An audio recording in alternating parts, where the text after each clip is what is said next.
seakan-akan ia sama duduk denganku di dunia, kata Nabi Muhammad. Waman jalasani fid dunya, dan siapa orang yang duduk denganku di dunia, ajlastuhu ma'a yaumil qiyamah, itu orang akan duduk bersamaku nanti di yaumil qiyamah. Saudara-saudara yang dimuliakan oleh Allah Subhanahu wa taala, mencintai ulama, jangankan sampai Anda mencintai, Anda berjabat tangan dengan ulama, Anda bergandengan tangan dengan ulama, kulit Anda bersentuhan dengan ulama, Anda akan menjadi orang yang dicintai oleh Allah Subhanahu wa taala. Ada satu cerita tentang musafahah, tentang jabat tangan bersama para ulama atau mencium tangan ulama. Di dalam kitab Tajul Arsh yang dinukil, yang dikarang oleh Al-Habib Ali bin Husain Al-Attas, di dalam kitab tersebut diceritakan dulu ada satu tempat di daerah India, hidup seorang Habib namanya Al-Habib Muhammad Maula Danggal Al-Attas. Ini Habib minal majadid, saudara-saudara. Ini Habib bagian daripada orang-orang majdub. Ini Habib tidak pakai baju. Ini Habib tidak pakai baju, cuma pakai celana, pakai sarung doang. Akhirnya saudara-saudara, itu setiap hari tempatnya Habib Muhammad Maula Danggal Al-Attas, itu Habib hidupnya di tengah hutan, dalam hutan. Orang-orang India itu agamanya agama Hindu. Setiap hari orang India datang masuk ke hutan, ketemu sama Habib Muhammad Maula Danggal Al-Attas, cium tangannya Habib, diajarkan Islam, masuk Islam, saudara-saudara. Lama bergantian hari demi hari, akhirnya berita ini sampai kepada Raja India, Raja Hindu. Ini Raja datang kepada Habib, bawa pasukan. Ya Habib, saya tidak ingin pengikut saya, rakyat saya, masyarakat saya masuk Islam di tangan Anda. Saya tidak mau. Saya tidak ingin masyarakat saya masuk Islam. Apa kata Habib Muhammad? Yang ngasih hidayah Allah, yang ngasih petunjuk Allah, yang masukkan dia Islam Allah. Saya nggak pernah memaksa siapapun untuk masuk agama saya. Saya tidak peduli. Kata Raja Hindu tadi, kalau Habib masih mengajarkan Islam di tempat saya, akan saya ratakan tempat Habib ini dengan tanah. Apa kata Habib? Ini wali, ini Habib anak cucunya Rasul. Allah sudah bilang dalam Al-Quran, ala inna awliya Allah la khawfun alaihim wa la hum yahzanun. Ingatlah, ketahuilah, sesungguhnya wali-wali Allah, kekasih-kekasih Allah, apalagi anak cucu Rasulullah, la khaufun, tidak ada rasa takutnya, Pak. Walahum yahzanun, mereka tidak punya rasa sedih. Orang takut mereka putus saat lahir, tidak ada rasa takut sama manusia.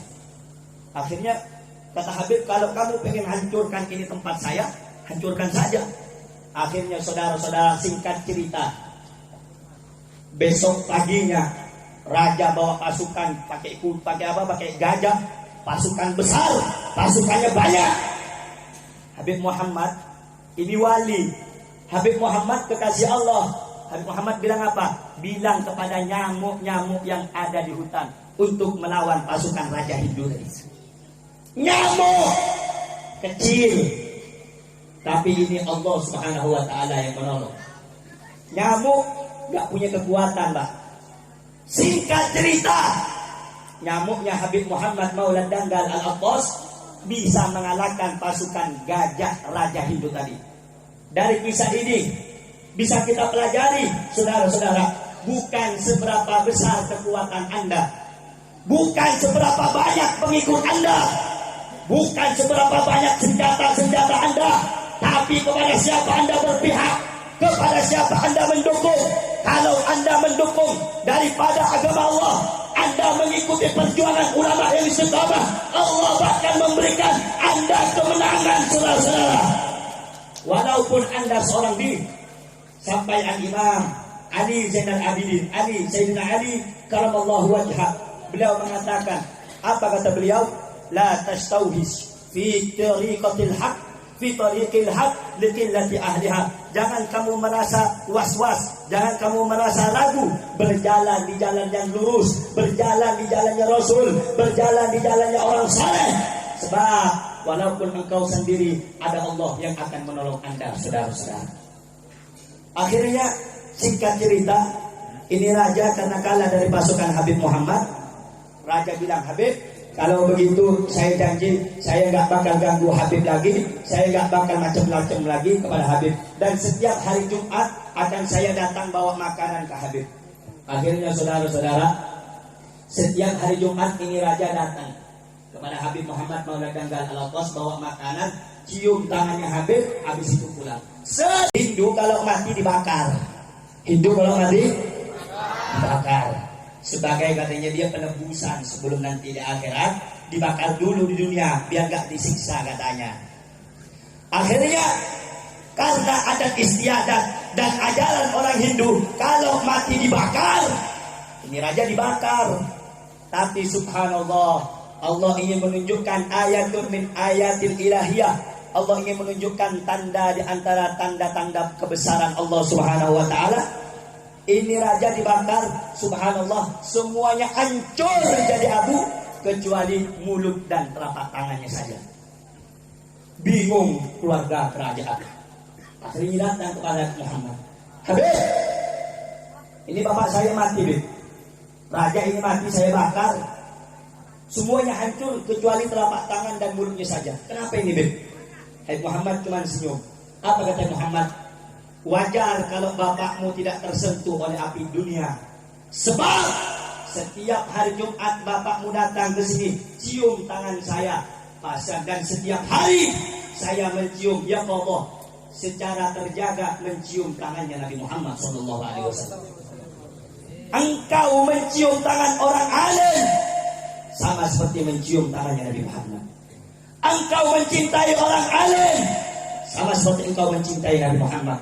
Engkau duduk dengan orang alim sama seperti engkau duduk dengan Nabi Muhammad. Engkau sayang kepada orang alim, engkau sama seperti menyayangi Nabi Muhammad. Oleh karena itu saudara-saudara, cintai orang alim, sayangi orang alim, hormati orang alim, cintai mereka, jaga mereka, lindungi mereka. Sebab tidak mungkin kita berkumpul pada malam hari ini memperingati hari lahirnya Nabi Muhammad sallallahu alaihi wasallam kecuali sebab musababnya karena kita diajarkan oleh para ulama.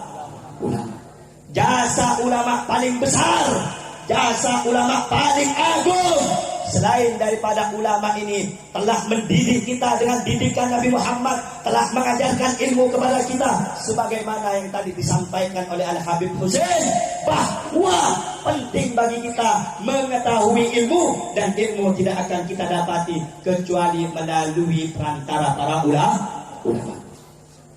Dan yang kedua, saudara-saudara, kita kumpul pada malam hari ini, hadir di tengah-tengah kita anak cucu Nabi Muhammad SAW. Hadir di tengah-tengah kita para habaib, saudara-saudara yang dimuliakan oleh Allah Subhanahu wa taala, ulama yang mewarisi keilmuan Nabi Muhammad.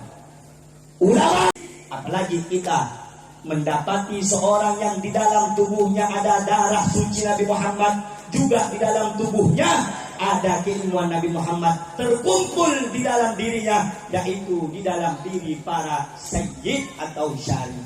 Saudara-saudara,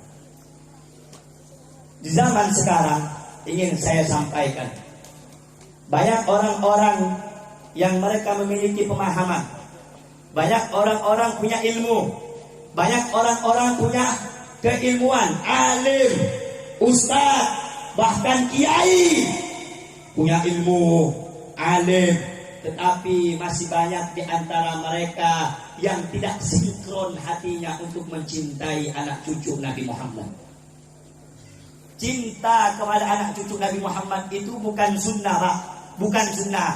Benih sunnah tretan. Sunnah kaya elakoni oleh pahala, tak elakoni tak oleh dosa. Tapi Nabi cinta dengan poton Rasulullah kaya wajib. Ini wajib sambian. Wajib kaya elakoni oleh pahala, pun tak elakoni oleh dosa. Kamu dulu lebih, kamu mahutnya lebih, boleh, ngerti? dalam Al-Quran Allah subhanahu wa ta'ala adhabu seongkuna qul la as'alukum alaihi ajran illal mawaddatan fil qurbah.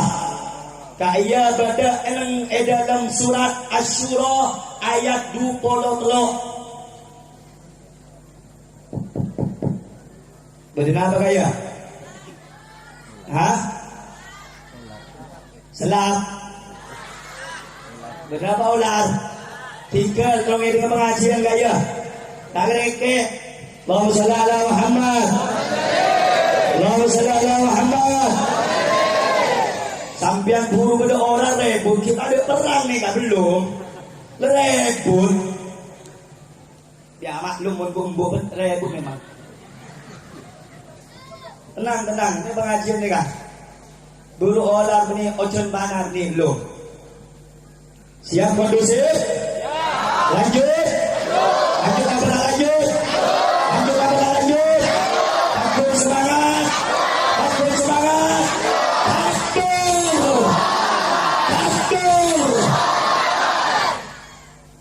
Itu merlemar pikiran mukmin nih kak. Pasang kan dari taprek.